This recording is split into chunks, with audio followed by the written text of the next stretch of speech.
Hello, and we are back. We are the Insane Asylum, and we're back after a year-long break. We're here with Dale Kazmarek, and we've got a little bit of news and updates, and we're going to be back every Friday night at this time. No, Yep. so how are you, Dale? I'm doing good. How you guys been? We've been pretty good, busy. Great. I have been very busy.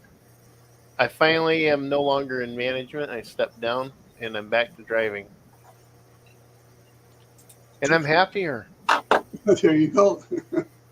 Which is going to allow us more time for investigation Great, great. when time starts up again for us. Yeah, it'd be easier for me to get time off too. So, what have you been up to this summer? I'm sure you had an interesting summer. Oh yeah. I mean, we did a couple of investigations. One that nobody's actually ever been to before. It's called the Wasco train station out near St. Charles, Illinois. And it used to be a train station. There used to be tracks to run right past it. They got some historical pictures inside the building, and one of the a Reverend Rake.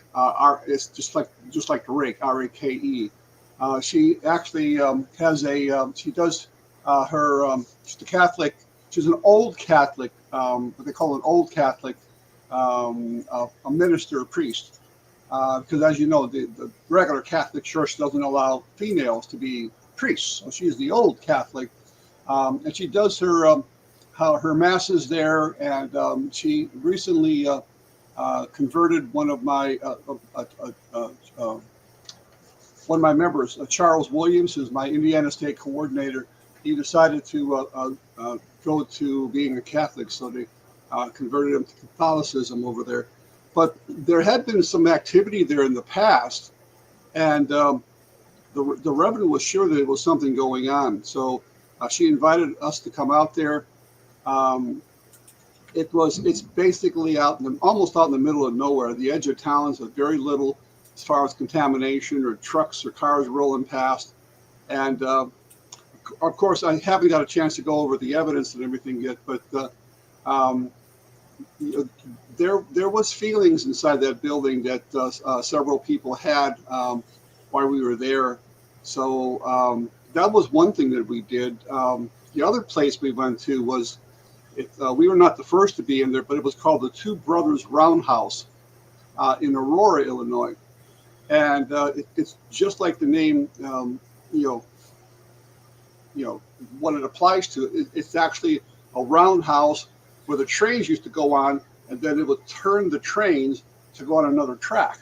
So they had that like in the center, and it's a very old building actually. It dates back to the 1800s. The train tracks are no longer there, but the area where the round house used to be is still there. So we were able to investigate that. We were in the older section of the building at the time, and the place was still open from 7 to 10, but we didn't even hear a peep because the place is just so huge. So we were out off in the old section. We had a dining room and we had a ballroom downstairs that we could investigate. And almost immediately we started hearing sounds. I and Mike Rosario, my research assistant, we actually saw shadow play in the corners. There was something going on. We were actually there with WBBM News Talk Radio 78, which is rather big here in Chicago. Oh, And she had done a podcast on me about a week or so earlier and talked about, we were just talking about ghosts and so forth and Chicago haunts, especially Resurrection Mary. And when we got done with that, she said, "Well, do you have anything going on that we could tag along with?" I said, "Well, sure, you can tag along with this if you want." So she brought along her photographer, and she did the podcast, and then she mixed it with the investigation we did there, which was pretty cool. And she sent that to me a couple of days later as a link, so I actually have that. has a link that if you want, I'll share that with you guys so you guys can listen to the link and so forth. It's pretty cool, and she did a really nice job. We shot a lot of videotape there. We shot had a lot of audio tape going on as well.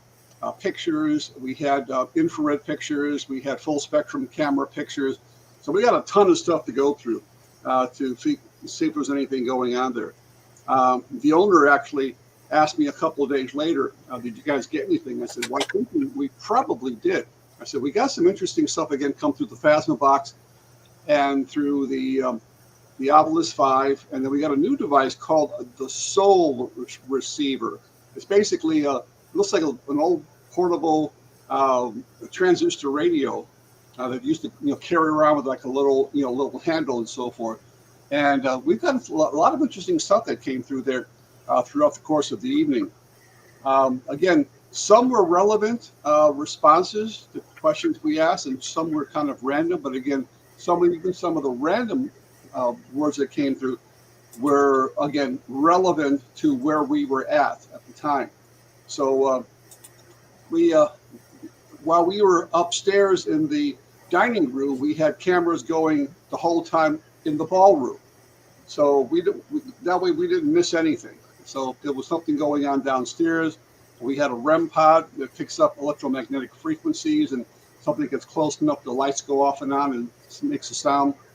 We had a laser grid down there called a GS2 laser grid, and a few other pieces of equipment. And upstairs we had the massive amount of stuff we had spread all over the place upstairs too as well. And it was a great evening. It definitely was something that I wouldn't mind doing again sometime in the future, maybe with a bigger crew. So sounds like something we'd want to put on our road trip list. Yeah. Road trip we're planning for next year. Sure. Yeah. So, oh, by the way, the other thing I want to mention now that we've got you here is say what I don't remember because I don't have it up right offhand, but you were given some kind of award for 50 years in the paranormal field. What was that all about? Congratulations on that too, by the way. Thank you so much. I can actually show you the award here. I got the plaque over here.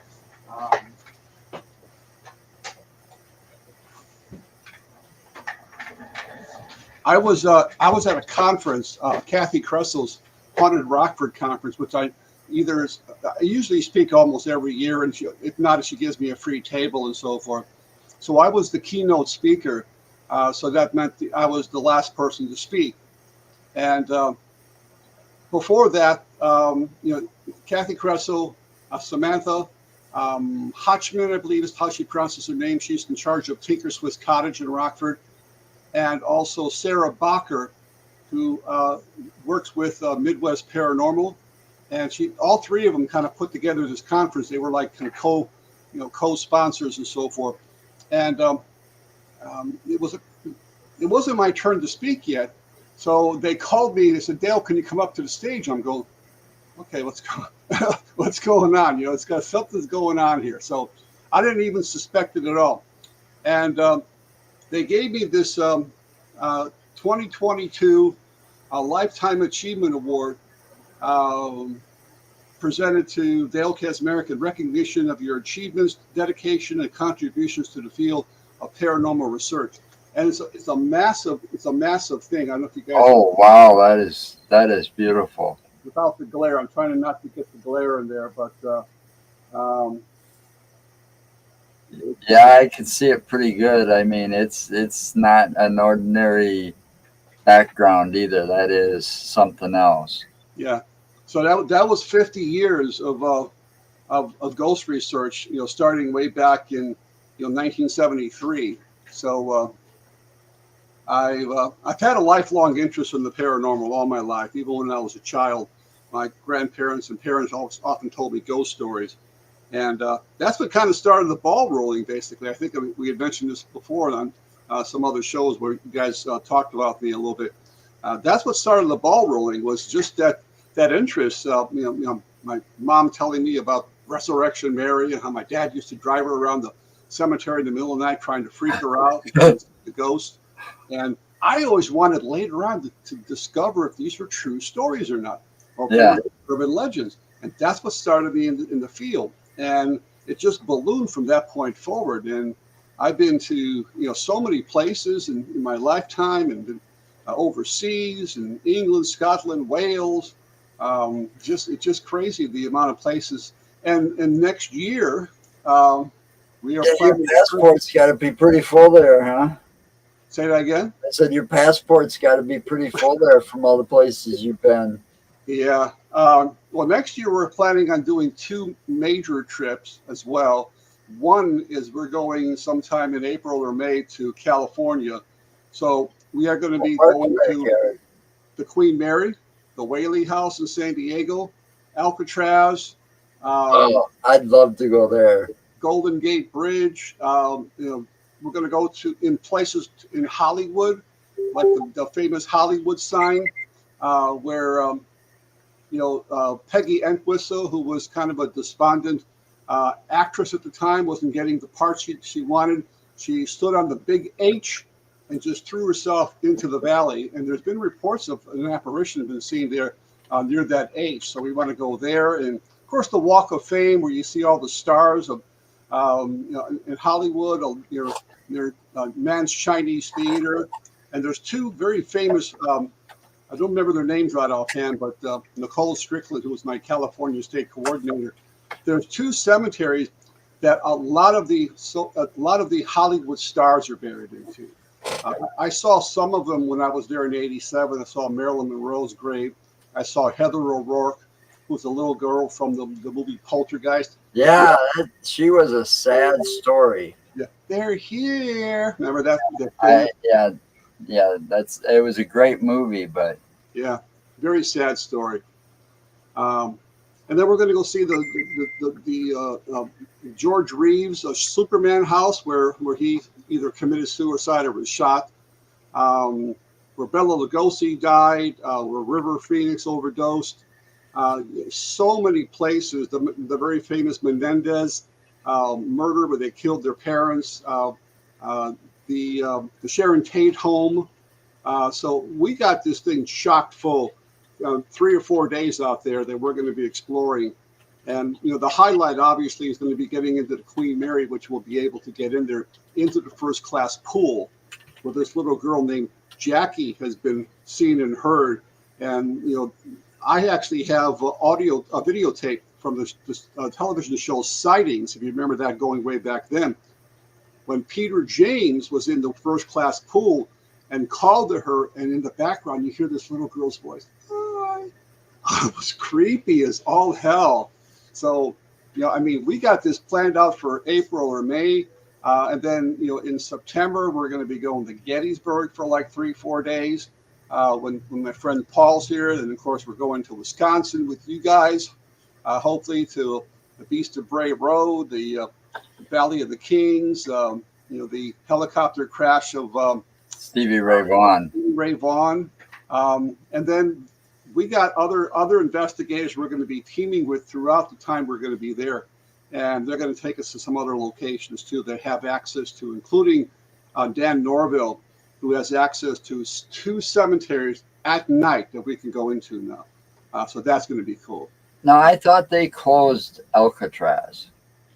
Oh, they did for obviously there's no prisoners there anymore, but they still take people across the bay for tours. Right, but I thought they stopped that for a while or something because they thought the island was sinking or some shit. Oh, I didn't hear that, but you could be right. But from what I know, they're still taking tours over there. I don't know if they're doing ghost tours per se, but if we go there on a tour, I'm going to be kind of lagging in the background with my digital recorder running the whole time, and snapping pictures and video, and hopefully we might get something because you never know what in a place like that. But you had so many people that were killed, were shanked by other people. Even Al Capone was there for a while. It's going to be creepy.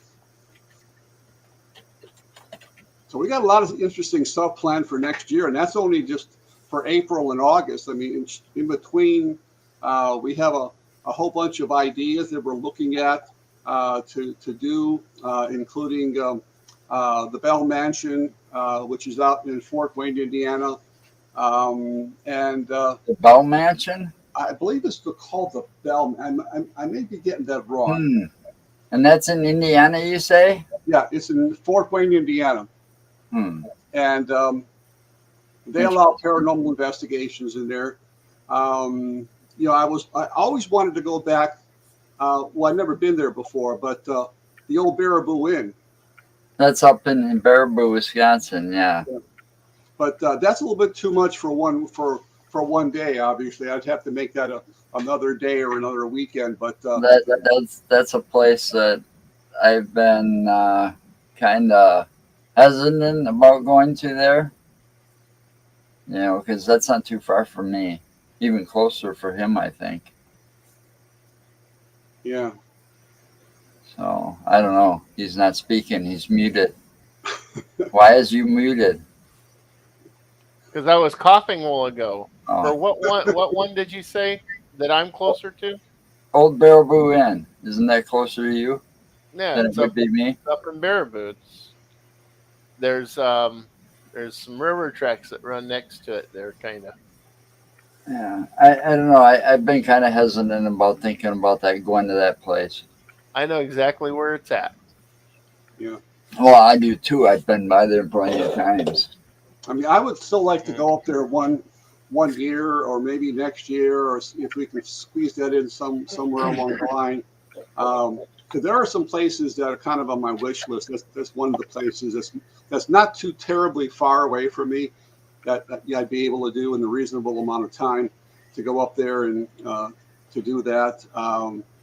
But you know, there are so many other places that you know I'm going to check off a lot of my places, you know, next year when I go to California because Preston Castle, I you know, remember how to do this here. it's just so many places that we're going to try to fit in as much as we possibly can. I mean, we might even end up to the Sarah Winchester house up there at San Jose. I mean, I was there before, but when I was there, they didn't allow any paranormal investigations or ghost tours. Now they do. So I don't know if we could be able to get in with a small group, or we might be able to join a group that's already started, or maybe we just do a ghost tour. Because I was there and I kind of know the stories. I know what Sarah Winchester was doing, you know, building on her house, trying to. Oh yeah, that's that house where doors go anywhere. You could end up going down like a 50-foot drop, or stairs that go straight to the ceiling, or rooms that just open to a wall. It was like something she's like got was kept building to keep away the spirits. Right. She felt she was cursed because she was the heiress to the Winchester rifle thing and all the killings that were done by a Winchester rifle. So she felt she was cursed and she had to keep building or something. I think it was a psychic or somebody told her to do that. Yes. And what she used to do almost on a nightly basis, and there's actually a room called the Seance Room, which is a very small blue room, almost in the dead center of the house. And she used to go there, or so the story goes, almost every night to commune with the spirits to figure out what they wanted her to do next. And what it was is, you know, as you say, you know, she was being haunted because of being, you know, the heir to the Winchester Rifle Association, and because of all those people that were killed, it was supposedly the spirit's idea, or you know, from the great beyond, or what do you want to call it, that she used up a lot of her money to keep building and building and building. Obviously, she didn't go broke, but when she died, the day she died, everything stopped. All the buildings stopped. It started out with as an 8-room farmhouse and ended up being over 160 rooms. Yeah, I saw pictures of that, and there was a documentary of that, like one of the most haunted places in Wisconsin or in the U.S. And I'm like, God, that just sounds like one of the wackiest type of houses, you know. Yeah. windows that go nowhere, doors that go nowhere. Well, there's only in the state of California there are two homes that are officially designated as haunted buildings by the state of California. One being the Winchester House in San Jose, and the other being the Thomas Whaley House in San Diego. They actually have plaques as you walk in. They are certified by the state of California to be haunted. And that's saying a lot because usually, states don't get involved with stuff like that. Park districts, if you go to like Gettysburg or places like that, the rangers will say, no, there's nothing to these stories. There's no ghost here. But these two homes are, kind of like, sometimes you get status when you have your house or mansion on the historic registry. Well, this is Right. more than just that. This is registering that they are haunted. And that's pretty Wow. cool. Wow. Yeah. See, I don't know, that house is just one of those ones that's like on your list that you gotta see to believe it. Yeah. I mean, I want to go to Alcatraz too. And recently, um, I guess it was last year, I was reading this article, or no, 2013. The police department of San Francisco received a shocking message, and it said that the guy claimed to be John Anglin, and he said he escaped from Alcatraz in '62 with his brother Clarence and Frank Morris. And then I couldn't find the rest of the article. This it somehow changed since the first time I looked at it, but apparently it went on to say, well, I'm in bad health and I'm writing this, but he's like almost on his deathbed now. But that was in 2013. Well, they never did find the bodies of those three that escaped. So they don't know if they survived or if they lived out their lives somewhere. And that's still a mystery. From what I understand and from what I've seen and the documentaries I've seen and the stuff I've read, I believe it was possible that they escaped. Oh yeah. And in that article they also had where he basically they had his picture of him now compared to what he looks like Yeah. then, and they put the side by side pictures of like the old man. And I was trying to find it in that article, but it must have changed. But anyway, it was very feasible that they could have survived. Oh yeah, it was very feasible. They had this thing very well planned on how they used raincoats, to basically build this this raft or this I guess I wouldn't call it a raft. It's almost like a what would you call that? Like a rubber boat going down. Yeah, well, like a makeshift raft, I guess. A raft. I guess it was called a raft. Yeah, and that they had this all planned out and everything, and they went out when the tide was supposedly going out or something, and it's very possible that they survived. But if they would have capsized or something, they probably would have died because the water temperature was like freezing cold. They would have died. The water temperature was cold enough it would have basically hypothermia would have set in within minutes. And not only that, there's also that bay is filled with sharks. Yeah. And the current in that bay is extremely strong. Yeah. But those three guys were no dummies. Yeah. That's the thing. Yes, they were dummies. They're the ones that were laying in the bed.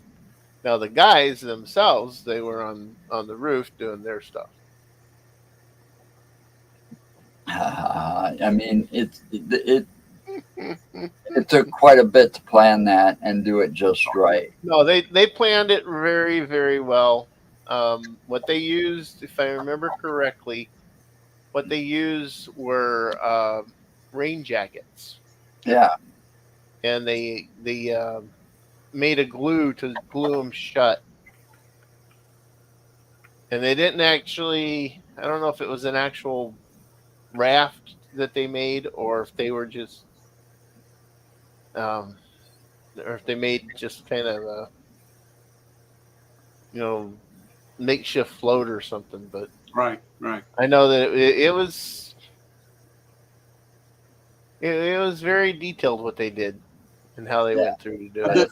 then of course, they made those fake heads, Yeah, and they put that's them to bed. that was my dummy pun. And the fake grates to cover up, the hole that they made.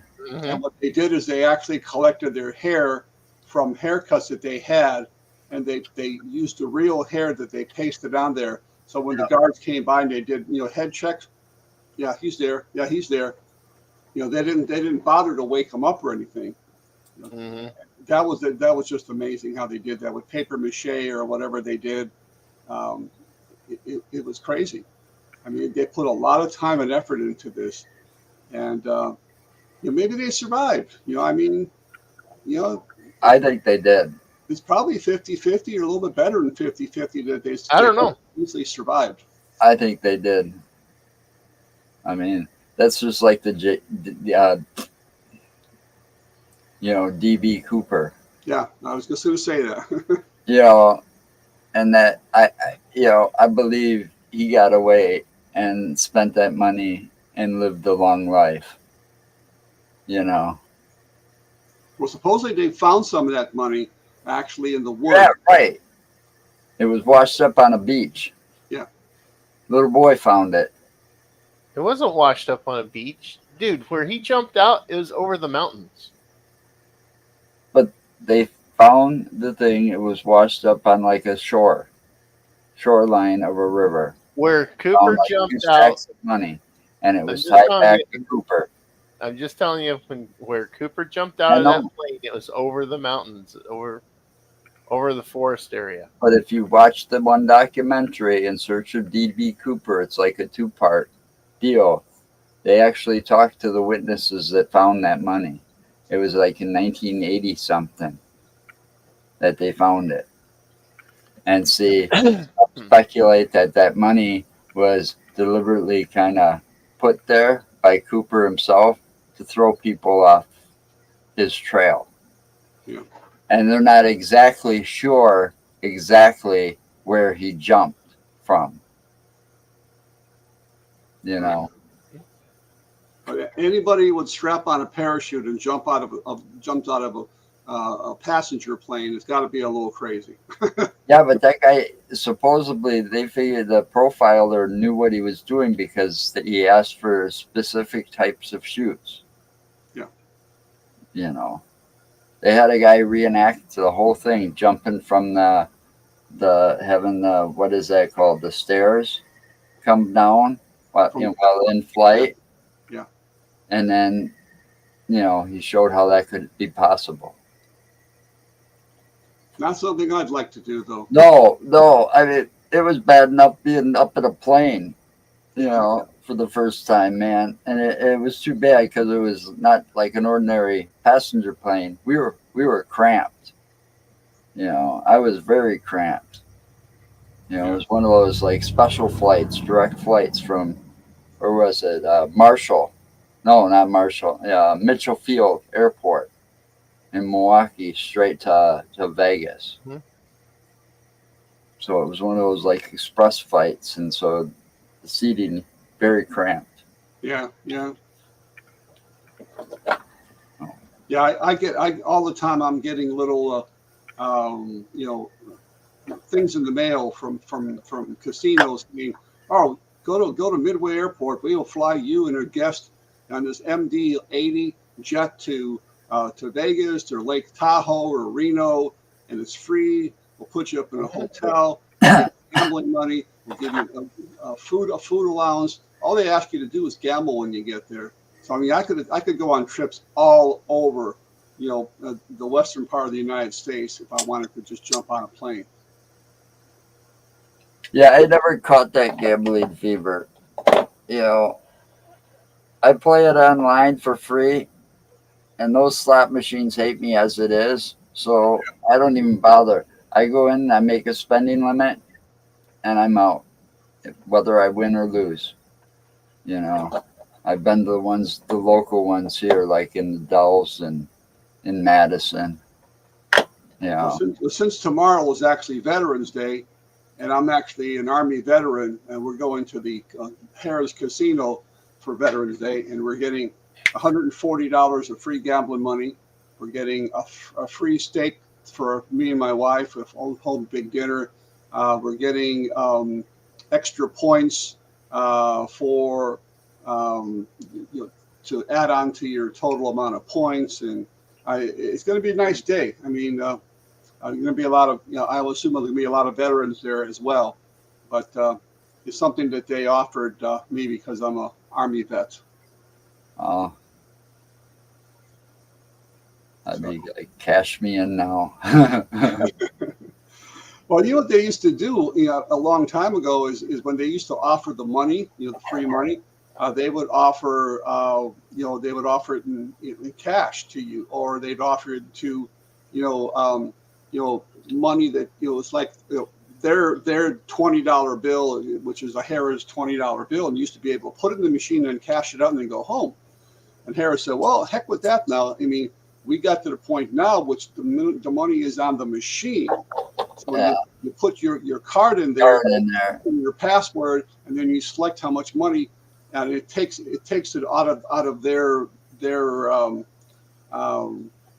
whatever they call it, where they're storing how much money you have.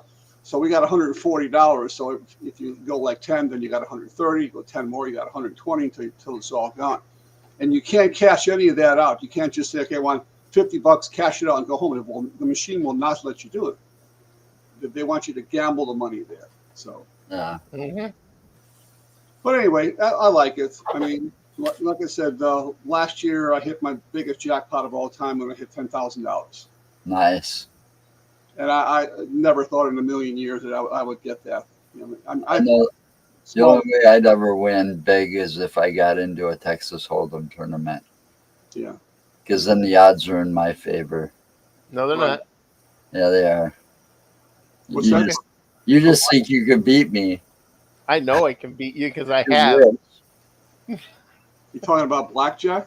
No, No, Texas Hold'em. Texas Hold'em. Oh, I don't even know how to play that game. I grew up in a poker playing family, and family reunions we'd have poker. All the picnic tables in the shelter, everybody was playing poker at it. Nickel, dime, quarter. Nickel. Yeah. Just little bitty stuff. But I'd walk away from those like $40, $50 richer. Right. Yeah. Well, it's like you say, when you go to a casino and you play any of those table games, whether it's roulette or blackjack or Texas Hold'em or whatever, I mean, you already only win as much as you gamble. I mean, so if you gamble like $50 and you hit like, say, $50, you win $50 more. Or if you're playing craps and you go with, there's only a couple of ones that you can only be played like one way, like boxcars or like 11 or like snake eyes. And they have higher odds. So if you were to bet, say, $100 and you get 35 to 1, hey, that's $3,500. Yeah. I mean, the chances of you getting it is not good. No. Yeah. The odds are against you.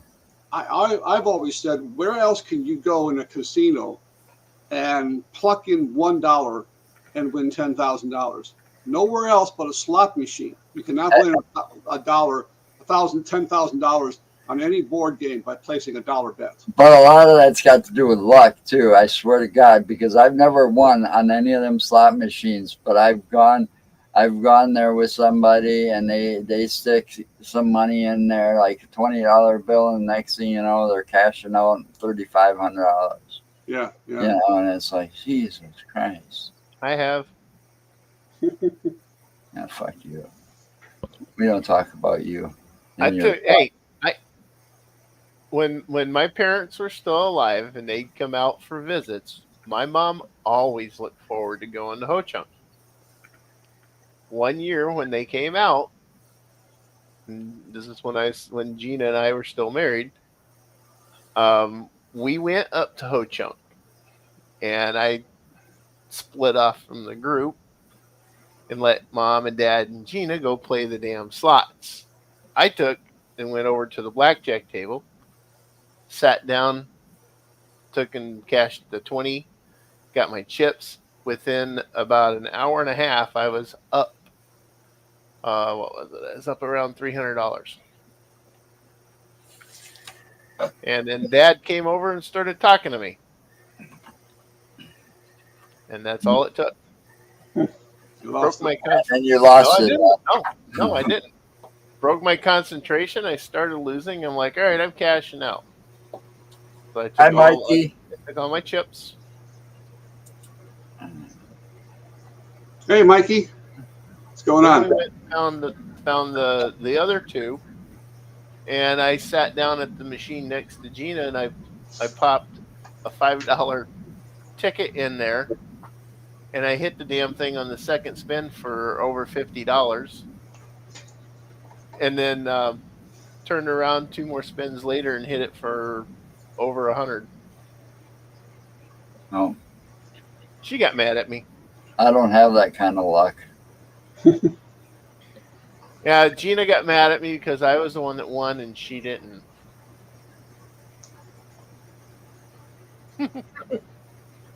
Well, I'll tell you what. I mean, I've investigated a lot of haunted spots, as you know. I've been with you guys for, a number of years and so forth.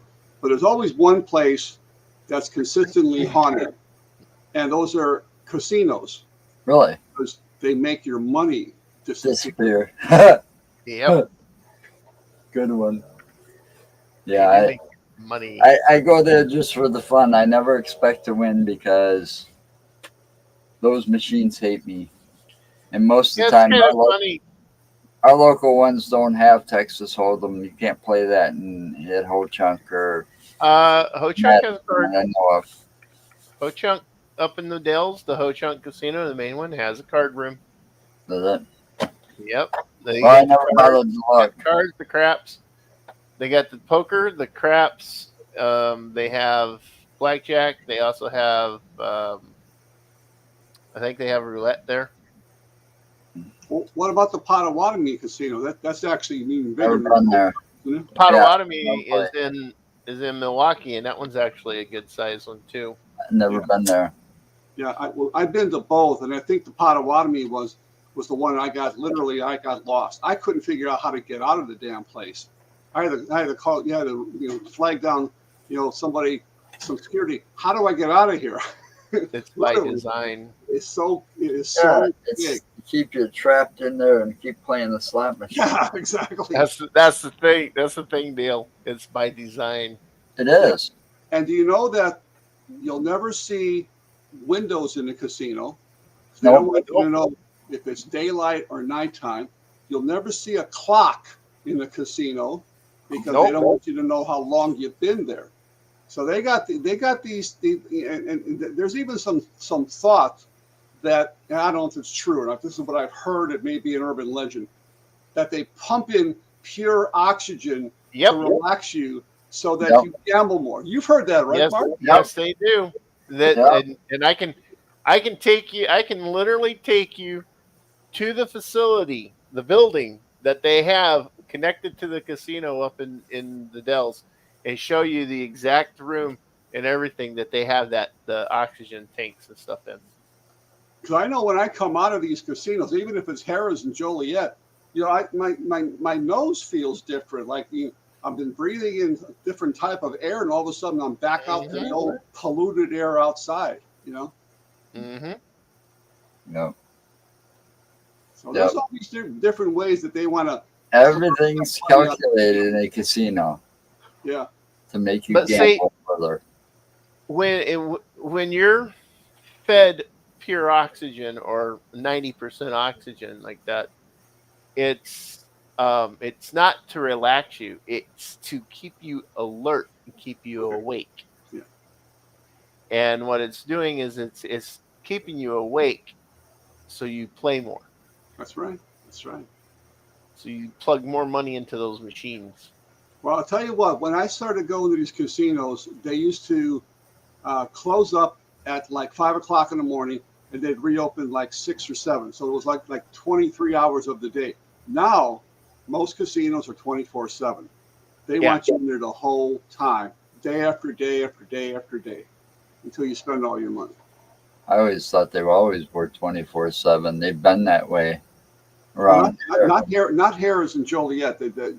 I used to go there, and they would make an announcement. Like quarter 2, like 4:45, 15 minutes. You start cashing out and go into the cage, and then they'd start walking around, with these security guard. Cash out, come on, cash out. They force you to cash out. And of course, as soon as you walked away, you play for another 5 minutes. And they come around, they get cash out now. Yeah, they give you warnings. Yeah. But I've never seen that. I mean, Ho Chunk, as far as I know, has always been 24 hours. Yeah. And when the one in Madison opened, that was always 24 hours. Yeah. You But know, I think part of the reason was too, because they wanted time to clean the place, clean it, get it nice and snazzy for the next day and so forth. And on top of that too, when you would get money, okay, say if I walked in there on a Saturday and I got $140, okay, the very next day you would get more money because it's the next day. But because they made a break, you couldn't stay after the break and come back and say, oh, I'm going to use that money, because you couldn't use it. That was another thing they did too. So yeah, I don't like. I don't know what it is. The one in Madison kind of pissed me off. It's like back in the day, there was like plenty of things for kids to do. Back in the day, Madison had something called Wild Waters. It was a water park. They tore that down and built the casino there.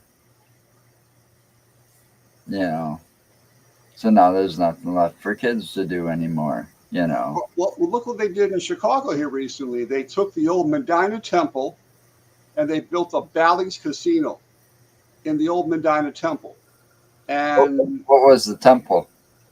well, it was the Shriners. It was Oh. the Medina Temple. Okay. And it was a kind of an abandoned building, more or less. It was just kind of closed up. Nobody was using it. So here comes Bally. They made it a casino, and they wanted to start this casino while they were building their permanent building someplace else. Now they're saying they may stay there, but they've already said from the first month that they were there to the next month, they've already started to lose money. Because number one, you go to city of Chicago to that Valley Medina Temple, there's no free parking. You got to pay for parking in the city of Chicago. Jesus Christ. So you got to pay for the parking, which is atrocious. If you've ever been to the city of Chicago, you know how expensive that is. I don't like coming to Chicago. You're losing money in the casino, and you're losing money for your parking outside too. So I mean, they have the Rivers Casino, which was sort of on the west end of Chicago, but they got a parking lot, just like all the other casinos, like the Harrah's, I can't remember all their names, but all the other ones, they usually have parking lots. This one, the Bally's, there's no parking. You can park on the street. You got to feed the meter. Yeah. Nope, not me. So I wouldn't go to Chicago anyways. me neither. Me neither. Not for a casino. I mean, for things like Resurrection Mary, yeah. Joliet Prison, yeah. Things like that, they're on my list. Yeah. Well, I wouldn't even go to downtown Chicago. You wouldn't catch me anywhere in Chicago with all the shootings going on and everything now. Well, that too. That plus all the one-way streets, they're usually going the wrong direction, the opposite direction I want to go. I hate driving down there. I really do. Yeah. Yeah. Man, I refused. After I stopped driving cab, I refused to ever drive in Chicago again. Chicago's a pain in the ass. See, another thing we're planning on doing, like kind of next year, kind of to switch gears here for a second, is that we're hoping to go. Well, not hoping. We're actually going to go to Indiana to do some research and some investigations out there. There's a very famous spook light out there. You guys probably heard of it, called the Moody Light. No, So I've heard that one. I just started investigating some stuff because our trip that's going to take us from Illinois, Indiana to Indiana up into Michigan. Okay. Well, this is like near Rensselaer, Indiana, which is probably about, I'd say, 90 minutes south of where I'm at. And this spook light is very famous in Indiana. It's probably the most famous spook light out there. The story goes very quickly, is that supposedly there was, again, there's several different versions of this, but the most commonly retold version is that there was a farm out there, Farmer Moody, who owned the farm, and that Indians came in there and either attacked and actually had kidnapped his daughters. And so Farmer Moody was seen along his farm holding a lantern looking for his daughters. And the lantern light that Farmer Moody has is supposedly the Moody light that people see to this very day, that Farmer Moody is still out there looking for his girls that they would never return. But I've been out there several times, and I can tell you for 100% that is not a paranormal phenomenon. It is definitely car headlights. We've proved that 100%. So we were going to go back there to actually shoot a video segment out there. So we would set up where people normally view the light from, and then we would have part of our team with a high-powered spotlight go on the other side of this big giant field and shine the light in our direction. So what happens is when you're standing over here and you're seeing the light, standing over here and you're seeing the light over here, what happens is the light comes towards you, and then there's a road that turns. So suddenly the light just disappears. And people, wow, where'd that light go? Well, it's a car headlight that just made a turn. Now you're not seeing the car headlights anymore. So we want to do that. And there's also a place down in Terre Haute, Indiana. There's a mill out there. I don't remember the name right offhand, but it's supposed to be haunted. I know one of my friends out there had been out there, Stephen Miller. I don't know if he's watching. I like mills. I mean, a lot of deaths and stuff can occur in mills to make that paranormal stuff, especially if they're old. The older they are, the more accidents probably happen. And the running water connection. You have the running Right, water. right. Because the one we were at, it would have had one too, because it was right alongside the Milwaukee River. Yeah. So we're going to be doing some investigating, down in that area when in August, when my friend comes from England. I'll be doing something with him every single day. So I got a lot of planning. How long is he going to be around? 3 weeks. 3 weeks. Oh yeah, all those 3 weeks in. Yeah. So he said this is the mill right here. Your friend Mikey. Oh yeah. That's the one I had actually planned to go see last year, or the year before, 2022, but we just simply ran out of time. I planned too many things for that day, and we were at least 90 minutes or almost 2 hours away from home, my home. So I had to come back because he was staying at my house. So when we hope to get down there and just specifically, see these couple of locations that we want to do down there, and anything else that come to my attention, and just kind of focus on those. And then I think what we will do is we'll cross over into Illinois and go west. And there's a couple of bridges that I've investigated in the past. One of them is called Airtight Bridge, very famous haunted bridge. And we got some crazy stuff. When I was there years ago, and Mikey was with us actually, we were down there with another paranormal group. And the bridge is not very long. I mean, literally it's maybe, 30 feet, 40 feet tops. And it spans over a little river, so you got the running water connection. and we were looking over the bridge. We had our equipment on one side, and then on the other side, is the area we were looking at. Now, obviously, you can see a car coming from miles away. So if we have stuff on the bridge, you got to move the stuff, let the car go past. But it was very little traffic actually when we were there. So we were looking across the bridge, and the girlfriend of the leader of the other investigative team that was there saw the same thing that I saw at the same instance. I saw a white figure move from left to right across the bridge and disappear. And I go, whoa, whoa, whoa, whoa, what was that? Now, of course, our cameras didn't reach that far. I've solved that problem. I have technology now that illuminates a distance of a football field, 300 feet, 100 yards. And all the people that I was with basically, and I actually felt safe because they were all concealed carry. Now, we were in a very rural area, well away from any, houses, and I don't even think we were getting cell signals out there. So I was happy that somebody was carrying a gun just in case somebody tried something out there. But, we went across the bridge immediately. They ran across the bridge, and they thought it was somebody messing with us. That's what we thought initially. So we went across there. We didn't see anything, and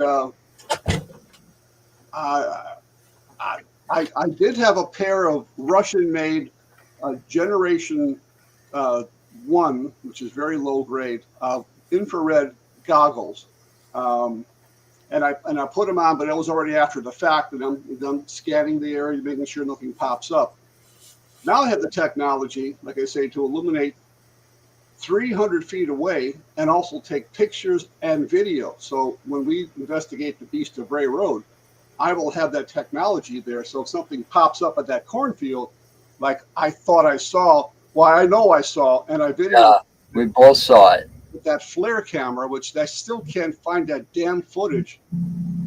It's not like me to lose something.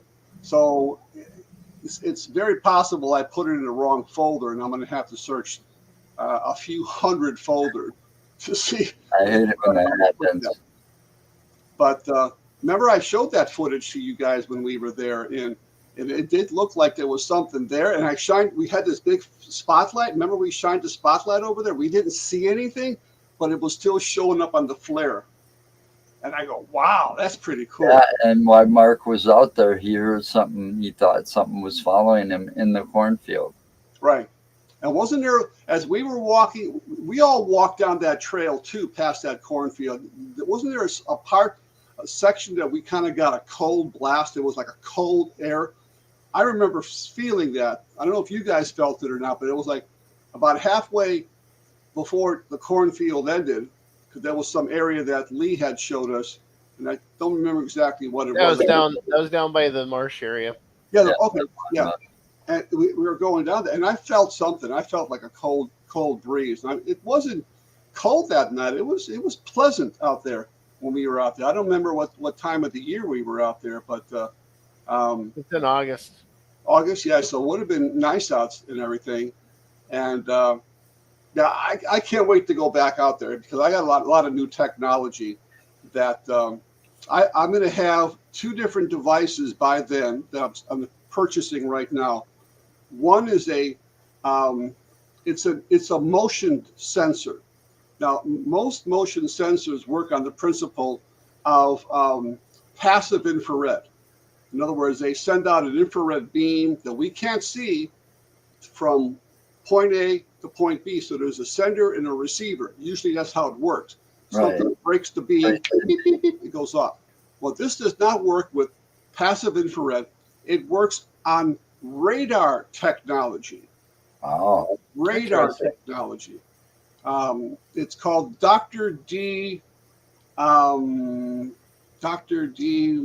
sensor.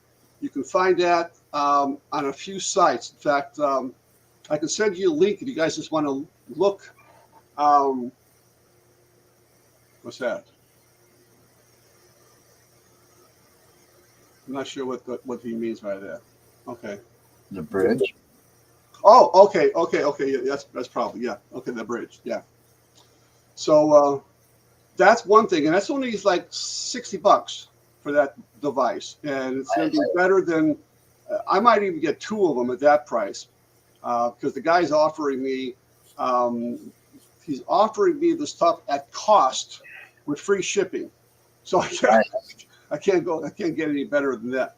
Now the other thing I would like to get, and I already have one. I have a X camera, the structured light sensor, that SLS camera that puts out a mapped area, and if something shows up, it looks like a stick figure. Right, right. Mine doesn't quite work really well. I got to send it back to Bill Chappell, and I'm sure he'll fix it for me. But I don't know if you ever guys have been watching Ghost Adventures recently. I only watch it because I like to see what kind of equipment they use and where they're going. Everything else is BS. But they use a different SLS camera. Mine, the one Digital Dowsing makes, it basically, all you see is black and white. So you really can't see like the corners of the room, the door, until you get on top of it. The one that they use, it actually has different colors, like maybe half the screen or a third of the screen might be blue and then red. So you can actually see where you're going, and you can actually see the parameters of the room. If it's the same one that my friend Dave Giuliano was offering on his site, the Ghost Hunting Store, he's going to offer it to me for about $430, which is at cost, basically free shipping. If that's the same one, I'm going to jump on that, because I think that'll be to me, it's going to be a little bit better one, only because you can see where you're shooting at. And if we're using that in conjunction, say, with Beast of Bray Road, you're going to be illuminating the edge of the cornfield. So if then something then pops out, it's going to show up like a stick figure. Yeah. And as you know, the beast usually is seen walking like we do on two legs. Right. Well, what we saw that night was a bipedal figure in that cornfield when you caught it on your.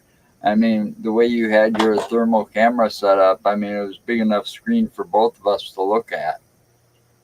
So I obviously, I'm sitting there looking at it like you are, and it's like we lost track of it. And that's when, Mark Sinks was saying he was being followed by something in the cornfield. I mean, that whole night was kind of strange. I mean, and the way the fog rolled in so thick and so fast. That was crazy. And then dissipated just as quick as it came in. It was gone. That whole night was pretty weird. That whole area with equipment. I would, like I said, I'm probably going to buy two of these radar technology motion sensors, and I would put one literally facing right where we saw it last time. And well, I want to take a bit of old-fashioned technology out there.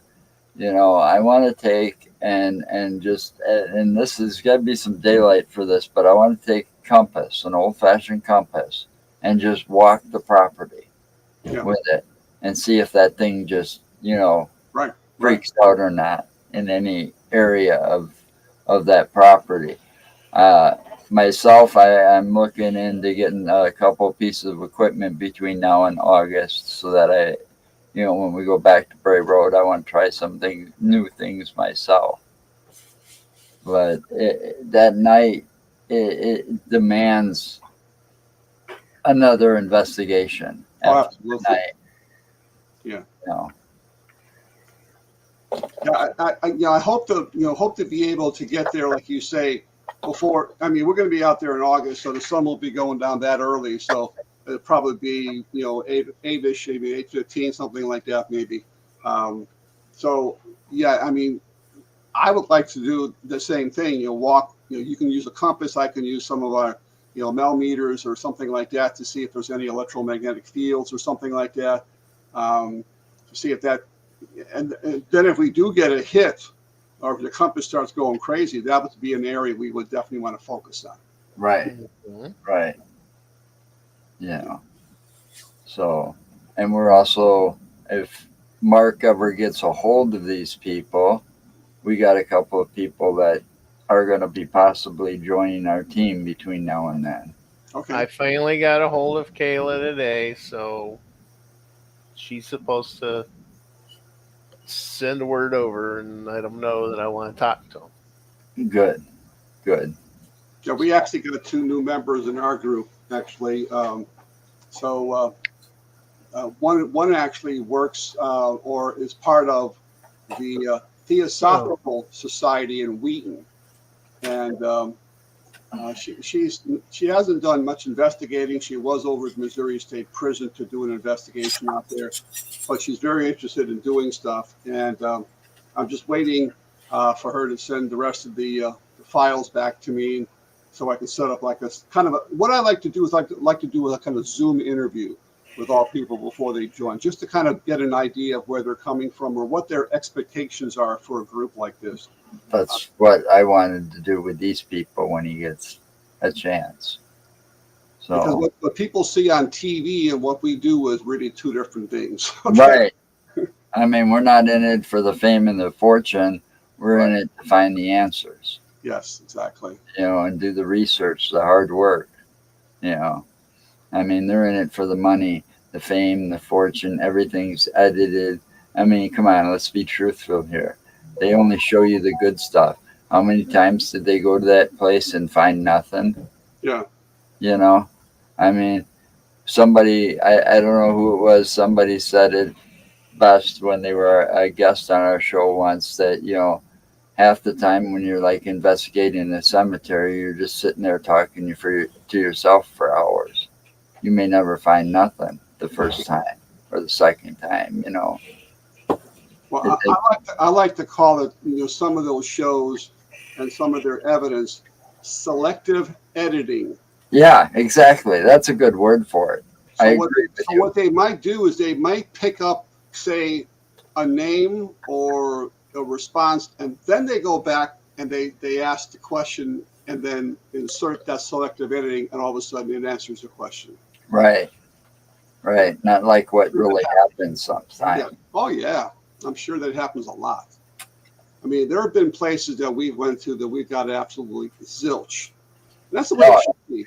I mean, if you go out every single time and you're getting something, and people are going to start, hey, what's going on here? This guy gets something every time he goes out. That one time, though, then there's places, there's places that you go to that have all kinds of activity, and I'd never been there. That was the first time, thanks to you, we went to Far School. Yeah. And we got all that activity in the boiler room. Yeah. Screw you. And I'm glad you guys experienced that then, too. Because I know I had experienced that the first time I went there. It's and just, I was wondering if that stuff was still there. and that whole thing also proved that, you got to be prepared and on your toes from the get-go the minute you enter some of these locations. Because we all saw it, we've talked about it numerous times, but nobody got it on camera. Yeah. The ball that was moving across the gym floor when he was down there, that was behind Dale when he was down there doing his little documentary piece on the place. Yeah. We were all up above and we all saw it. And it's like, did you see that? Yeah. And nobody caught it on camera because we were all just taking out and unpacking equipment up there. Right. And that's why, I like to, and I've learned my lesson in all the different investigations I've done in the past, is that when we go to a location, the first thing that should be set up immediately is cameras. You got to get the cameras in a spot. You need to get it rolling.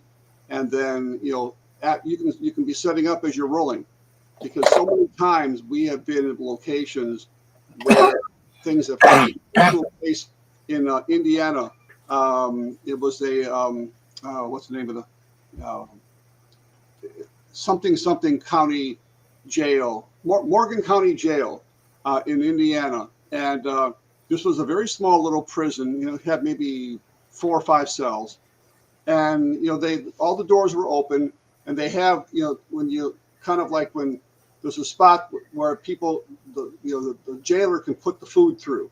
and it's like Right. a little, it'll sit there. So there's like a little ledge. Right. And we had put the tri-field natural EM meter. That thing hardly ever goes off. No, hardly anybody uses that in these TV shows because it never goes off. So if it does go off, then you got to scratch your head and figure out what's going on.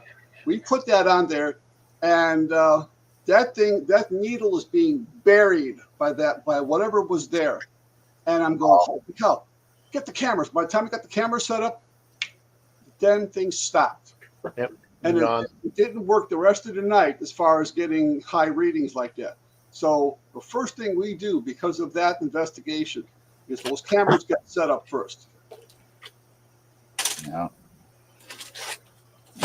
There was another house I heard about that I want to check out. That's in Indiana. What was it called? Willow's Weep. You ever hear of that house? Yes, I have.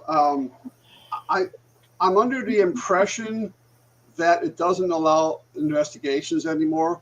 I mean, I talked to somebody about that, and I'm trying to remember who it was. Maybe it was Stephen Miller. Dave, Yeah, Stephen Miller. Stephen Miller, who told me about that Marco Mill, and I asked him about this place because it wasn't too far from this mill. So I said, well, maybe we can do both. And he said they don't do any more investigating anymore. I don't know. That the place is closed. Well, I don't know. So I know. unless they reopened it, but that's I don't know, but I do know who owns the house now. Yeah.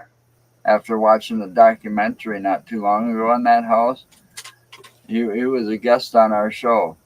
Okay. And I contacted him. As far as I know, he still owns the house, so it might be worth talking to him more and seeing what's really up with that. Yeah.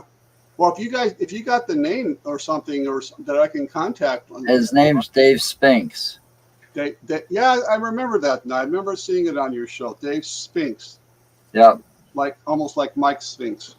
Yep. I watched a show. I think it was that one with William Shatner, The Unexplained. Yeah. William Shatner, and they were talking about that particular house, and during the footage they were showing, it was like Dave Spinks and his partner were there investigating it and talking to the current owner of the house, and before it was all over with, he offered to buy it from her and she sold it to him. Okay. So I contacted him because I was planning this trip out in my head, and when I got my eyesight back, which I did Wednesday, Great. It'll be back even more in December after December surgery, but I want to kind of make plans and not fly by the seat of my pants when I go through. So. Right. But since you got probably a lot more clout than we do in the paranormal world, you might be able to get somewheres with the dude. Well, that was another place too that we did several years ago. I'm trying to remember it was it actually at one time was, I believe, a Masonic lodge, and it then turned into kind of like a antique store, and it's on my website. I just cannot remember. I'd have to go through all these, flip through it here, but when we were there, we were in the upstairs. Now the upstairs area is where the lodge used to be, where they used to have their meetings and so forth. And this was Masons that were there, and we were using the Ovilus. At that time, it was the Ovilus X, which is still one of my favorites, by the way. And I was there with another person from another group who is a high-level Mason. And, was he actually there? No, he wasn't actually there. I'm mixing it up. But anyway, we were upstairs, and we were using it in dictionary mode. Now, dictionary mode, as you know, words will come through from the dictionary. There's 4,000 some odd words. And all of a sudden, all these Masonic words start coming through. Acacia, oh, I can't remember all the words, but they all start coming through, and like almost like one after another. And I'm going, wow. I mean, for all those to be related to Masons in a place that was a Masonic lodge was crazy. Now, we were trying to get back into place. I understand we were there. The owner has died, and they were trying to figure out what to do with the building or who owned the building at this point. And I actually talked to somebody who at that point was still trying to figure out what they're going to do with the building. I said, well, let me give you my email, and if you guys open the place up, we would love to come back and do an investigation, even if we have to pay something for it, because it was really, really a neat place. And it's in Illinois, so like maybe a couple hours or south of where I'm at, southwest. And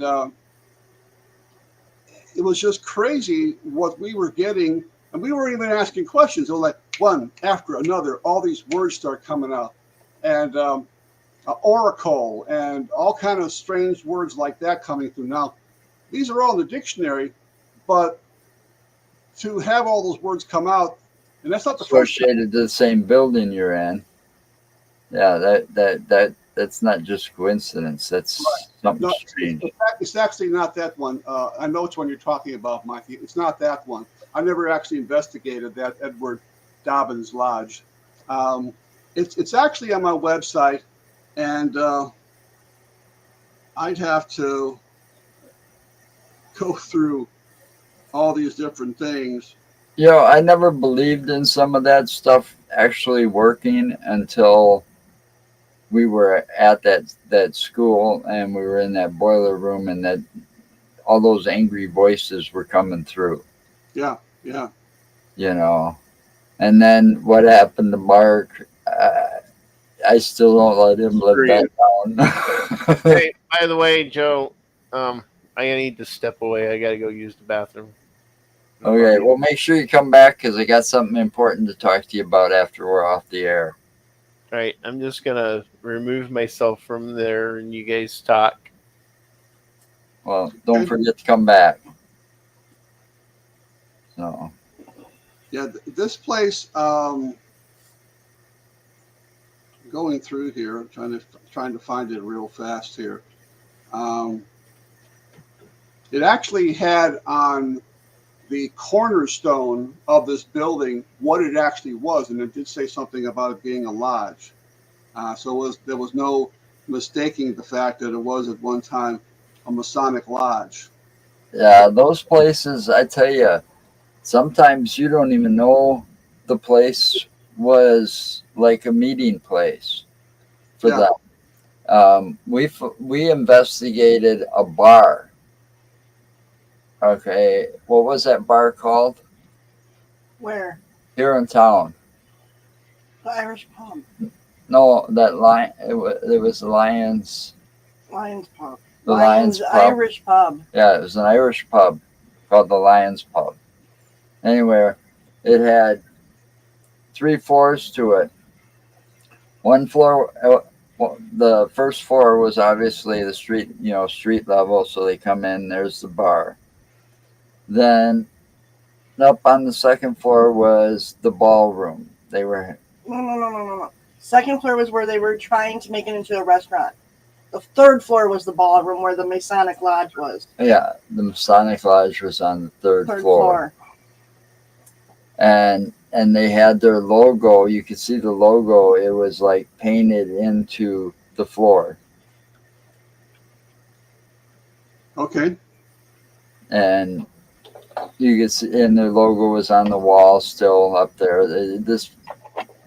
These 2 floors were like they were remodeling it. The second floor was being worked on. But the strangest thing that happened when we were in there, we were on the second floor. I was. Tanya and Mark were on the third floor. And I was down there with just a camera. That's all I had, just a camera. And I was standing in a stationary spot with the camera kind of like going across like this, so that I could see the whole room, right? And as I was standing there, I swear to God, and it got on the camera's audio too. It was like Morse code, Huh. tapping on like the that aluminum vent type, the ventilation system, you know, because you could see it. It was all, the wall was totally exposed, and so all that metal was exposed for the heater and the air conditioning units to you know. But it was like somebody was tapping Morse code It's for it, crazy.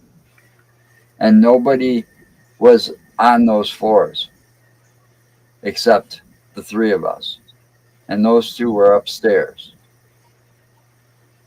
So it was like totally, and they didn't hear it. I did. But we played it back, and it's like, yeah, that's Morse code, and it's like, too bad I don't know Morse code anymore. Yeah, I don't either. I never. You know, it's kind of a lost thing after you get out of the Scouts or something. You know? All I know is SOS. Yeah, I think that's the most common one that everybody should know. Isn't that the place where we saw that picture? Yeah, that's Where also the double where we also saw the picture, and it had a had a picture. ghost dog in it.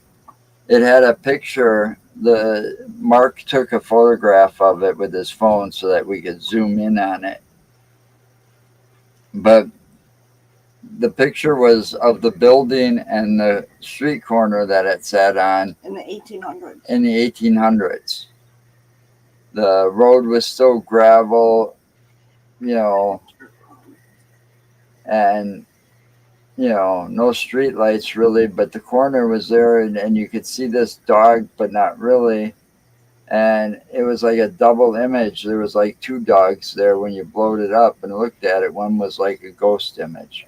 Wow. But then they also had people that took pictures with ghosts in them. Yeah. So That had ghosts in them later. so I don't know what the history of that corner is exactly, but there's something there. That's right here in the town I live in, Watertown. Okay. The bar sits here in Watertown. Now I stand corrected, Mikey. We actually did investigate the Edward Dobbins Lodge. I was thinking about another lodge run by another paranormal team, which I think we might have been in, but we never investigated, or maybe we never were in there. Another thing is kind of interesting too, that was actually on the news and also on Facebook, is that Bobby Mackey's Music World is going to be torn down. Really? Yeah, they are tearing down the building, and I don't know if Bobby Mackey is going to relocate someplace else. They weren't specific on that. So that place that was very, very haunted. You know, it wasn't when we were there. I mean, we did get a couple of strange things that happened. But they say it's one of like the most haunted places in America. Yeah. Yeah. I mean, we were investigating the area where Carl, who was at one time an employee, that apparently got possessed by something there, and we were in the area where allegedly. This is what I say allegedly because I'm not 100% sure, but allegedly where this exorcism or cleansing, they were trying to get supposedly the demon out of him. And we kind of asked a question. I don't know exactly what it was. I think it might have been, you know, why were you possessing Carl or something to that effect? And you're using a ghost box.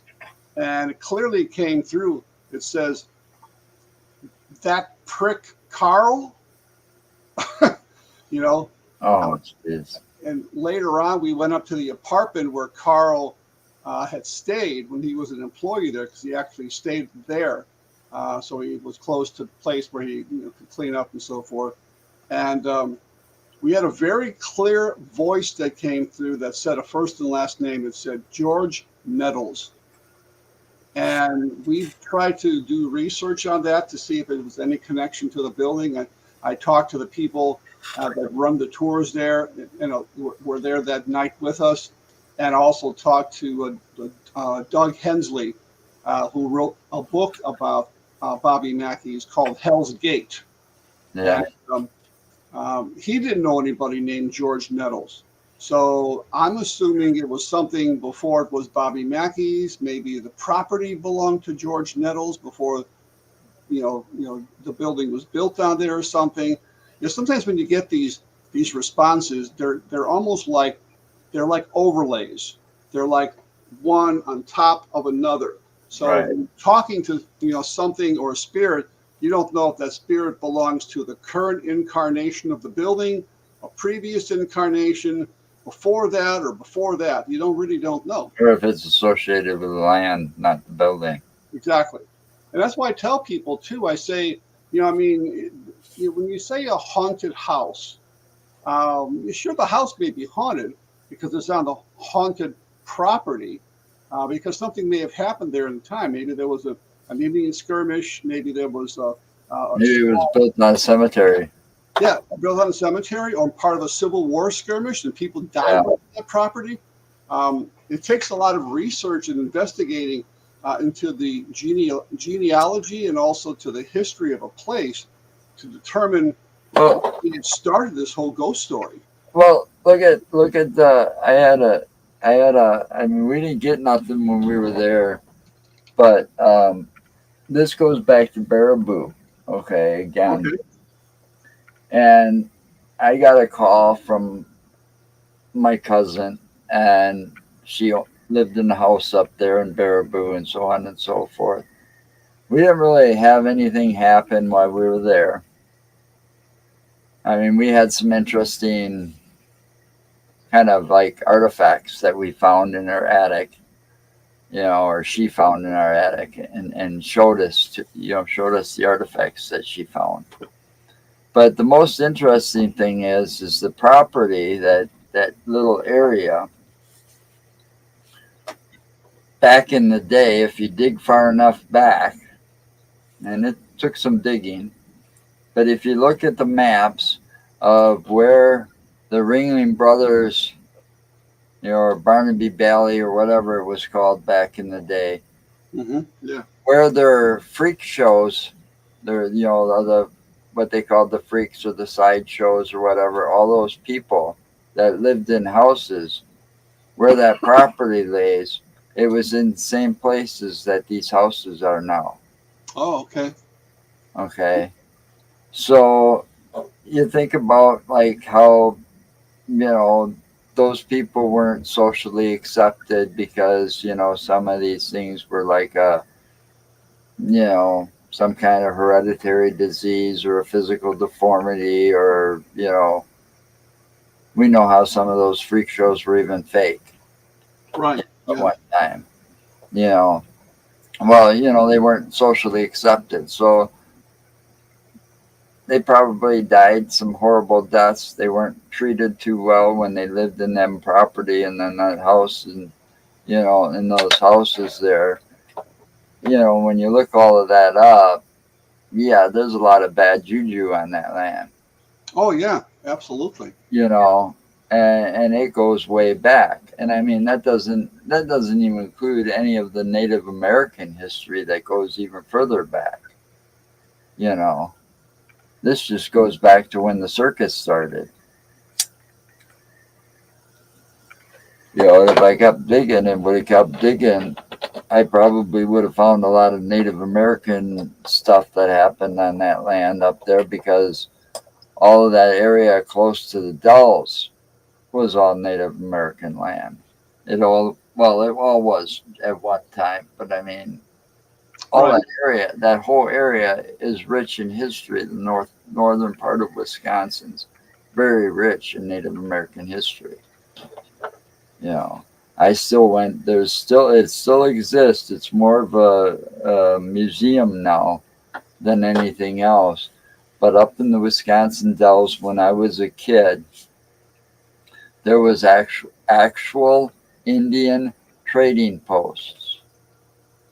Everything in those stores was made by the local tribes that were around. Okay. This was back in the 70s when Wisconsin Dells was more like Fort Dells. Okay. And you had the House of Xanadu and Storybook Gardens and all this other stuff. Well, there was a lot of Indian trading posts in the Dells at the time, in the 70s, in the early 80s. I went up there this summer. There's only one left. And it's actually one of the original Indian trading posts that were up in the Dells. And it's more of a museum now. Very cool place to visit. Okay, I finally found the place I was talking about. It's called the Old Opry House. It's in Rossville. It's Rossville in Illinois, and it had many purposes over the years. Its original purpose was a Masonic lodge. It was planned in 1903. Wow. And by the Freemasons in the area, which ran it until 1947. So they ran it for about 44 years. The entire building, they owned the entire building. They had their lodge on the third floor. And again, what you just said about the building, you were third floor. Third floor. There's a significance to the number 3 in Masonic, in the Masonics. Something to do with 3. If you remember, Mozart was a Mason, and Mozart in his last opera called the Magic Flute, which was the Zauberflöte, which that's how you say it in German, the Zauberflöte. Anytime you have an opera, there's an overture that comes before the opera begins. It's music. And if you listen to the overture of the Magic Flute, the Zauberflöte, you will notice that there's dun, dun, dun. It's 3s, right? A little bit further. Dun, dun, dun. He was going back to his Masonic connections to do something. It was, I guess you would call it like a farce, a fantasy about this person that owned this magic flute that could summon things. And so this thing on the third floor, that said the Opera House was located on the first floor. It began operating in 1904. They had financial problems. They closed it in 1912. They did plays and so forth in 1912. They had some problems, but they reopened it. It continued to 1929. But this guy in 2011, his name was David Triska, and he used to be the owner of the building. He's the one that died, unfortunately, and he made plans of making it an antique store. So people would, they could sell antiques. He would buy antiques, and it was loaded with antiques when we were there. And that's another thing too. When you have antiques, they are trigger objects. They have associations with that own those that property. Right. Yeah. Think about how much bad juju would be in that building. Yeah. And there's a very old cemetery or graveyard, they say, the oldest in Vermilion County, not very far from this location. And many Native American Indians are buried right there. So think of all the connections you have here. So I mean, there was all kind of. I can kind of show you from my website. Kind of. I don't know if you can see that really well. That's what the building kind of. Let's see if I can get.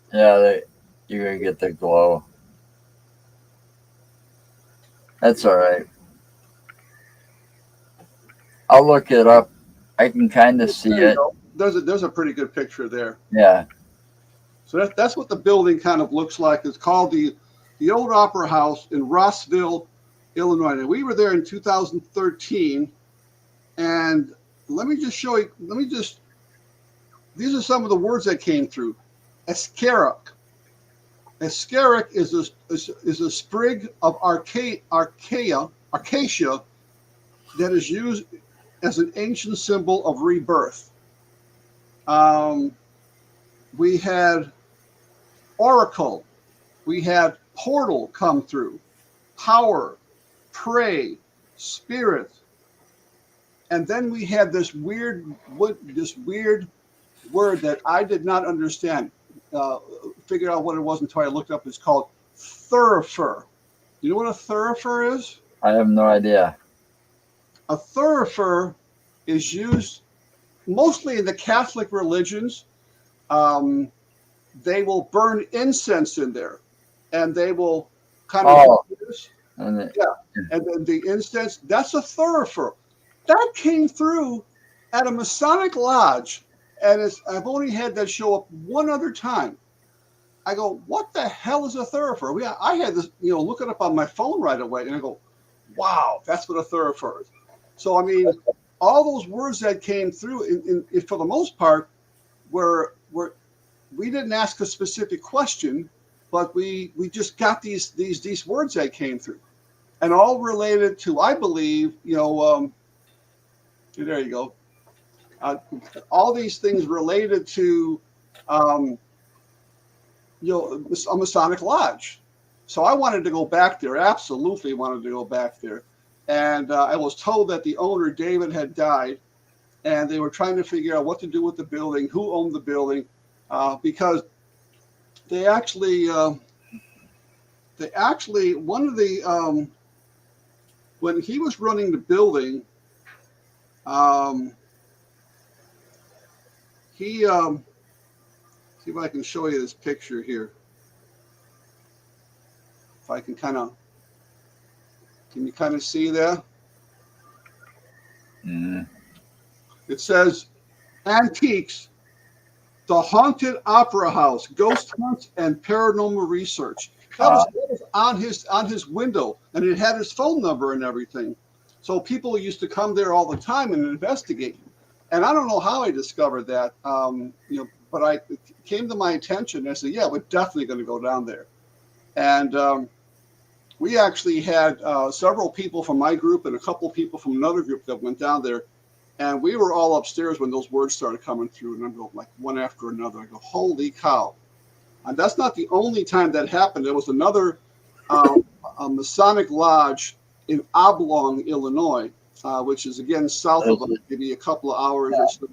There's a name for a town, Oblong, yeah. And Mikey might be able to pull that up pretty quickly, but I don't remember offhand. But again, unfortunately, this wasn't the third floor. This was the second floor this time. Obviously, the building only had 2 floors, so there couldn't have been a third floor. But it was on the top floor again. So in all these buildings, the third floor, there's always a top floor. In this case, the second floor was the top floor. And I had a guy with us from another paranormal team that was a 32nd or 33rd or whatever the highest thing is, Mason. And these words start coming through, and he's going, wow. And then as they're coming through, he's trying to explain them to me what the significance is. And I looked them up later. Obviously, he's 100% right. And I go, wow, we weren't even asking questions, and these words are coming through. So anytime I get to go a chance to do an investigation of a Masonic lodge or what used to be Masonic lodge, I'm going to be there, because there seems to be a lot of energy left over from the Masonic rituals that they were doing. Mikey knows, because he's a Mason now himself. I don't know what level he is, but he's going through that as well. And obviously, I can't ask him any questions about that, because Masons are sworn to secrecy, as you know. They're very secret rituals and so forth. But the Oblong Oddfellows Lodge. So if you go to my website, it's the Oblong Oddfellows Lodge. Again, you will see and hear those words coming through the obelisk in dictionary mode that have a relationship to where we were at. And it's just crazy. And again, I would put the clickable link, and then I would put what we asked, if we asked anything, and then in parentheses, I would then say this word is what this means, the significance. And it's just crazy how that all played right into the Masonic rituals that were there. Yeah. This was absolutely bizarre. I may not be able to go back to this Oddfellows Lodge in Oblong, but I've been trying to get into the other one, the one in Rossville. You might try that bar that's here in Watertown. Yeah. Is that all? That's a Mason thing too, right? It's an Irish bar. It's called Lions Pub or Lions Inn or Lions Den or something. I'd have to look it up. But it's in Watertown, Wisconsin, and on the 3rd floor, if they haven't remodeled it yet or anything, you can obviously tell it was a Mason's Lodge and meeting place on that 3rd floor. Cool. So, because the logo was painted on the floor, really big in the center. Yeah, it's called the Lions Irish Pub, Yeah, that's it. and it's on Main Street. It seems everything's on Main Street. Yep. And in the bar, they've got all these old pictures of what it used to look like back in the 1800s or 1700s or whatever, whenever Watertown was founded. Right. Yeah. Because that building's pretty old. Quite a few of them are. Yeah, quite a few of them are. Yeah, I'll have to do a little research into that. I mean, that sounds pretty interesting. Yeah, that's where we were once. We went there once. Like A couple years ago. Probably like to go there again when I get some newer equipment. Because one, I want to get the REM pod, which I don't have. Wouldn't mind having the ABBA.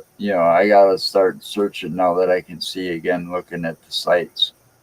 Well, again, you could do yourself a favor if you find something you think you like. Send me the link, and I might be able to find it cheaper someplace else. Cool. Because I deal with so many of these places that make paranormal equipment, and they know me when I log on, and they're always trying to sell me stuff all the time. I'm always getting links saying, "Hey, we'll give you just use this code, and we'll give you like 20% off or something like that." Yeah. So, I mean, I could always. I get things like that after a while. I know how that goes. Yeah. I've walked in this store. I deal with the same person for years at a time, and it's all of a sudden they're like, "Hey, Yeah. Absolutely, yeah. But I This- mean, some of these places, like for instance, Ghost Stop. I mean, they may have a lot of stuff on there, but the prices are kind of high. Yeah, I noticed that. And if you go to Jay Giuliano's site, which I believe is called the Ghost Hunting Store or the Ghost Hunters Store, I would keep getting the website mixed up. He's got reasonable prices on there, and he's always offering discounts. And a lot of it's free shipping too, which also helps. So you Cool. might want Look at that. to check his site first, and then make that as a comparison, because I think if you'll find that his site probably is much cheaper than a lot of other sites, and it just saves you some extra money when you maybe buy yourself another piece of equipment or something. Yeah. Yeah, I don't always jump on the first place I go to, because I've known that for years, that even when, like, say, if I got to remodel my house or I needed windows or something, my aunt used to just jump on the first person because it was a good Polish guy doing the work. Yeah, but you could have saved yourself thousands of dollars if you went and you searched for another. They're going to do the same thing, and they put the same windows in, but they just charge more. So it's the same thing with paranormal equipment. You just have to search around. Oh, so this is the Ghost Hunter Store, Yes. the original one-stop paranormal and spiritual store. Yeah, and you can go through there and you can click on any of those links for EVP. Oh, I already just visiting the site. It said enter your email for coupons and so on and so forth. Yeah, there you go. Yeah, Yeah, I'm gonna have to check this out. yeah, absolutely. And I'll tell you what, tell them you know me. Gary, drop my name. Tell me that Dale Kesmerick sent you there, and he might give you a little bit of a more of a discount. I can't guarantee it, but my name carries a lot of weight So, because I order so much stuff. I got $17,000 worth of ghost hunting gear. wow, I'm not even close to that. Yeah. You've been doing this a long time. All right, Dale, it was nice talking to you, but I think I should end this show. We've almost done 2 hours here. Oh yeah, absolutely. It was always a pleasure being on. Yeah, Anytime. I'll stay talking because I'm waiting for Mark to come back anyways. Sure. I gotta end it though. So here we go. We're gonna